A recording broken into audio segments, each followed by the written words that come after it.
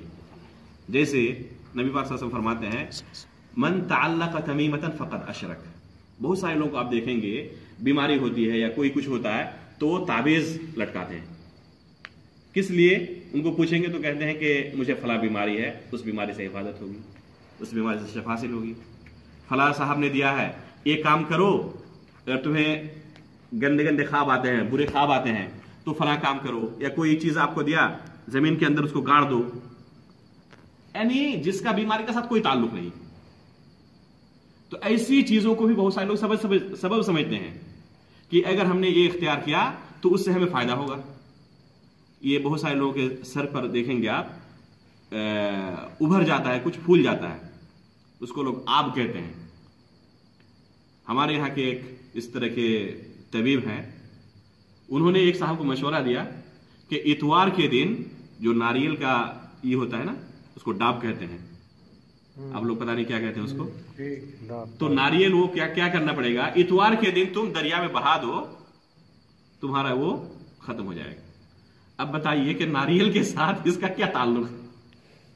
اس کو انہوں نے سبب سمجھا ہے کہ اس سے ہمیں فائدہ ہوگا، لیکن حقیقت میں کوئی اس کا تعلق نہیں ہے، وہمی ہے. یہ ان اسباب کو اختیار کرنا حقیقت میں ناجائز ہے، بلکہ اس شرک کے مرتبے تک بھی پہنچ سکتا ہے. جیسے اگر کوئی تعویذ و گنڈا اختیار کرنے لگے، من تعلق تمیمۃ فقد اشرک، جس نے تعویذ و گنڈا اختیار کیا وہ تو شرک کیا. تو ہمیں ان اسباب سے بچنے کی ضرورت ہے. پہلا سبب اور دوسرا سبب اختیار کرنے کی ضرورت ہے، اور اس تیسرے سبب سے بچنے کی ضرورت ہے. اللہ تعالیٰ سے ہم دعا کرتے ہیں کہ اللہ تعالیٰ حقیقت میں ہمیں اللہ پر بھروسہ کرنے والا بنائے. آمین. اور جو اللہ رب العالمین نے وعدہ کیا ہے وَمَن يَتَوَكَّلْ عَلَى اللَّهِ فَهُوَ حَسْبُهُ، جو اللہ پر بھروسہ کرے گا اس کے لیے اللہ کافی ہے. تو اللہ تعالیٰ سے دعا کرتے ہیں کہ اللہ تعالیٰ ہمارے لیے کافی ہو. حسبنا اللہ ونعم الوکیل ونعم المولا ونعم النصیر. السلام علیکم ورحمۃ اللہ.